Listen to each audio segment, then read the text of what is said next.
हे पापी, तुम्हारा समय पूरा हुआ। चलो, अब तुझे तेरे कर्मों का दंड मिलेगा। दोस्तों, आज हम आपको बताएंगे गरुड़ पुराण में वर्णित उन भयंकर नरकों के बारे में और उनमें मिलने वाली भयानक सजाओं के बारे में, जिसे सुनकर आपकी भी रूह कांप जाएगी। दोस्तों, आंखें बंद करके उस क्षण की कल्पना कीजिए जब जीवन का अंतिम श्वास छूटता है और यमदूत हमारी सूक्ष्म देह को ले चलते हैं। एक अजीब सी थरथराहट है, घबराहट है, परंतु शरीर तो पीछे छूट चुका। अब तो बस कर्मों की गठरी कंधों पर लटक रही है। यमदूत हमें उस भयंकर मार्ग पर घसीटते हुए वैतरणी नदी के तट तक लाते हैं। एक लाल छट, दुर्गंध भरी नदी जिसमें गोबर, रक्त, मलमूत्र सब कुछ बह रहा है। जिनके पुण्य थोड़े बहुत होते हैं, उन्हें गाय की पूंछ थमा दी जाती है।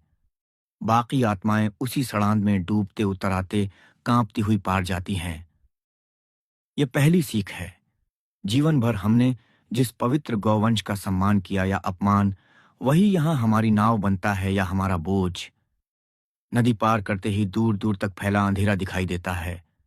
ऐसा अंधेरा जो आंखों को ही नहीं, आत्मा को भी निगल जाए।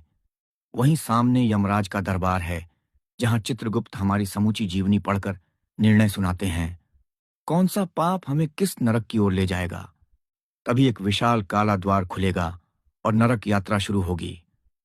गरुड़ पुराण 18 प्रमुख नरकों का वर्णन करता है।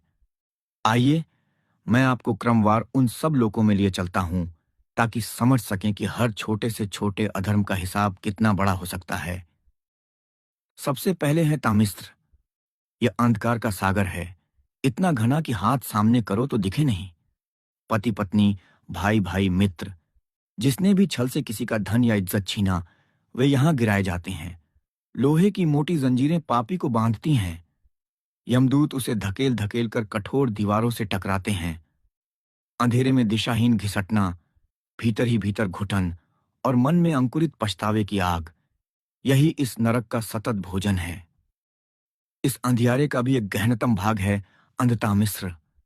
जो लोग परिवार या आश्रितों को भोजन, प्रेम, सुरक्षा से वंचित रखते हैं, उन्हें यहां भेजा जाता है। उनकी आंखों में गर्म कोलतार जैसा काला पदार्थ उंडेल दिया जाता है, ताकि वे उस अंधकार को भोगें जो उन्होंने अपनों पर थोपा था।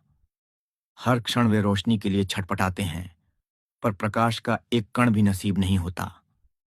अगला है रौरव। ये नरक मानो सतत चीख पुकार का महासागर हो। यहां नरकीय जीव, तीक्ष्ण नाखून, चमकदार आंखें और लोहे के दांतों वाले, पापियों को नोच नोच कर खाते हैं। किसी दयनीय कीर्तन